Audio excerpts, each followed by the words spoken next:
Hello everyone and welcome to another episode of my New York City Favorite Places to Eat series. I have 4 places to recommend from my recent hit list. First up, high up on my list from this fall is Overstory bar that is perched on the 64th floor inside the building 70 Pine. Come at sunset to capture this amazing view of the city before you head inside for drinks and some light bites. It's not a full service restaurant if you choose to spend your time at the bar, but for my friend and I, the light bites were just enough and very tasty.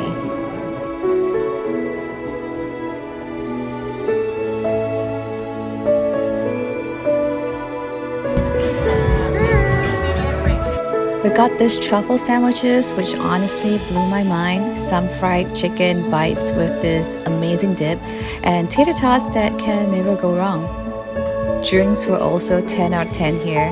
It's a very small bar, so be sure to reserve your table a month or 2 in advance.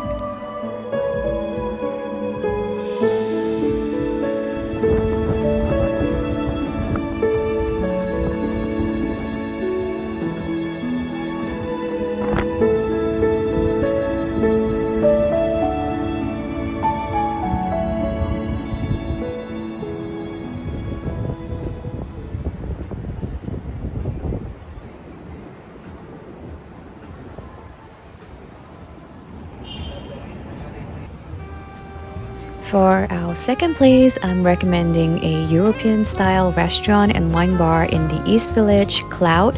We were very lucky to be seated next to the open kitchen, where we can experience the birth of every dish going out that night.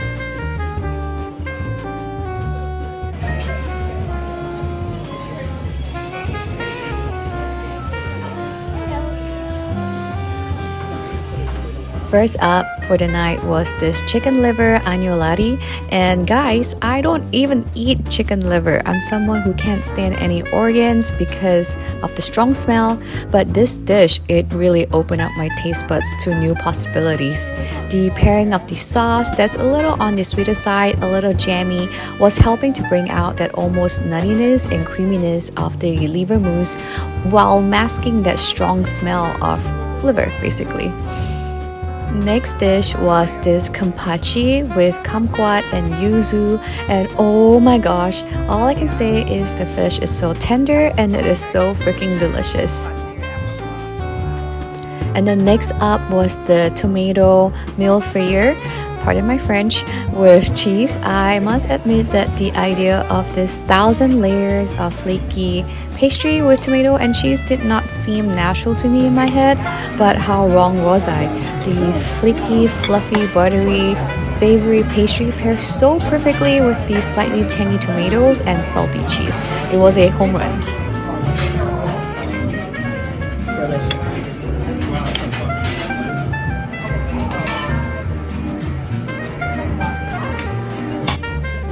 Just as I thought I've reached my peak happiness with the night, our last main dish, which was a pork chop with smoked onion sauce, really took me to the next level of paradise. The meat was so perfectly cooked, tender, succulent, and soaked up all that amazing juicy caramelized onion sauce.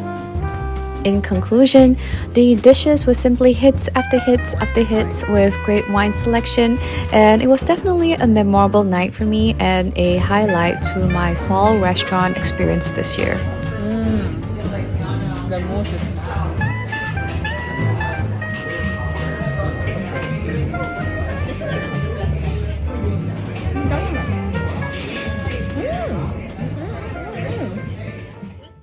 For my third recommendation, this is a Chinese restaurant specializing in Peking duck that I've discovered on the Chinese social media app Xiaohongshu, and I've been wanting to check it out for quite some time.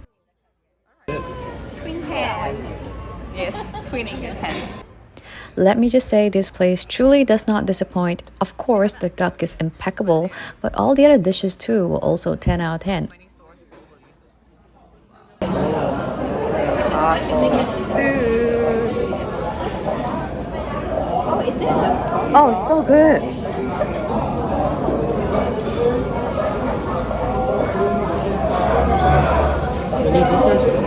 That is so pretty. Wow, they make it look like lychee. Is that dessert? No, this is shrimp ball. Oh, we got shrimp ball? This is so tender.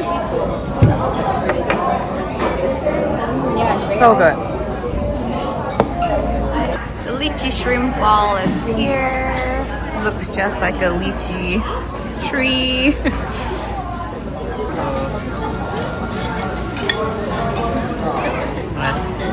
摘一个荔枝。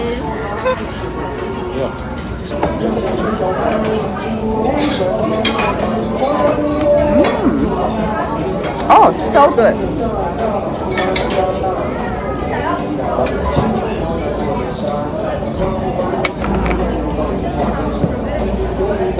Really good.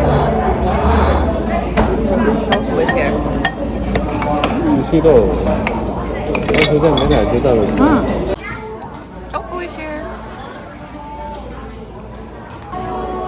Silky smooth. So soft. So silky smooth. Highlight is here. Need more people. With the sauce.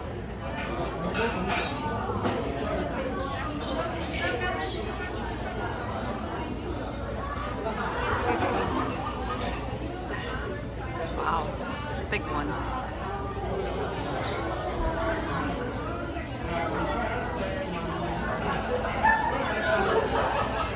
Hold the top, and then put one chopstick to the bottom, on the top, and then turn chopstick. Oh, what the heck? Wow. Wow. Thank you.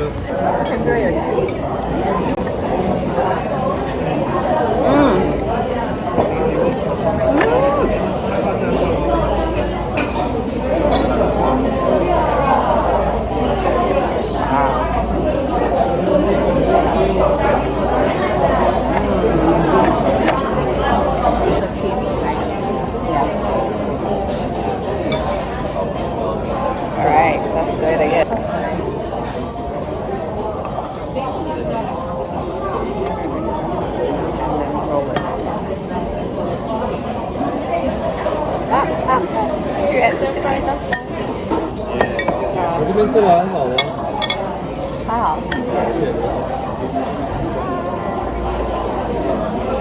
Done. Ah, I think I can work here now. Yeah. Yours looks. Look at how thin. It's still edible. It should be this Oh yeah, the thin. pancake's like So like thin. 4 of those.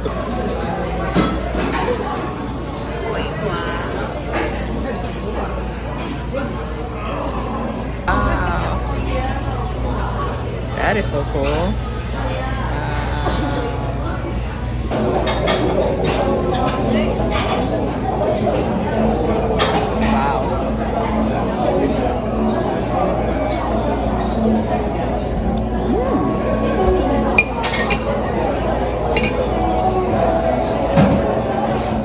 What's this taste? The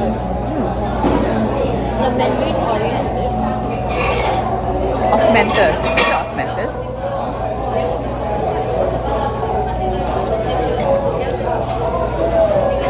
There's a very nice fragrance to it.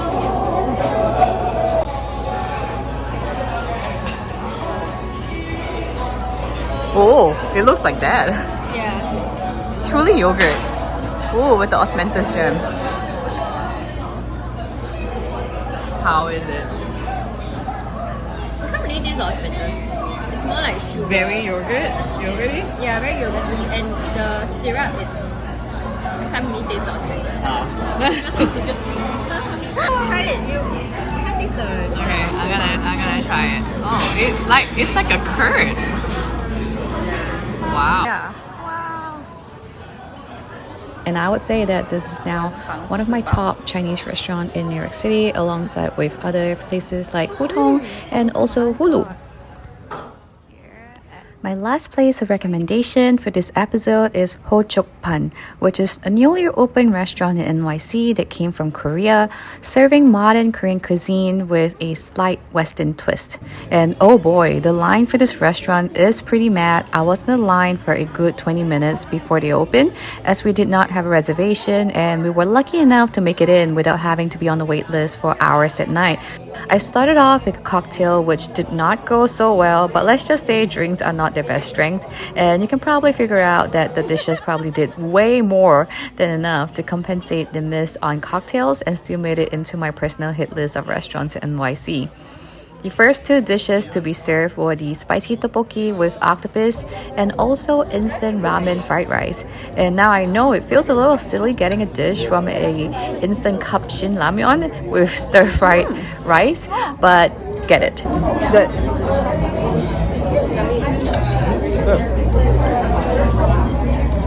It's a great idea. Shin ramyeon or fried rice, great idea. If you're a fan of MSG like me, it's good. Disregard all myth around MSG or your rational mind about the value of instant noodle. Just get it, because the MSG goodness hits a spot, and I had a great time eating it, and also the tteokbokki. Right by Seattle? Or is it snowing over there? No, not now. Nice to see. Yeah, this is yummy. Is it that? Is it noodle? And rice. Don't there too? Oh, there's not there. It's on the Next up, we have a truffle potato pancake that was fried thinly so that it's super crispy on the bottom and gave that very lovely texture to chew, which is a slight departure from the usually more chewy texture of Korean pancakes.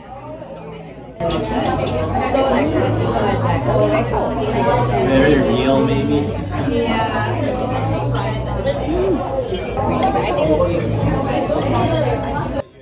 Finally came their signature kalbi dish, and the meat is so tender and everything just falls off the bone. It is just impeccable. And we also ordered a stew to go with it.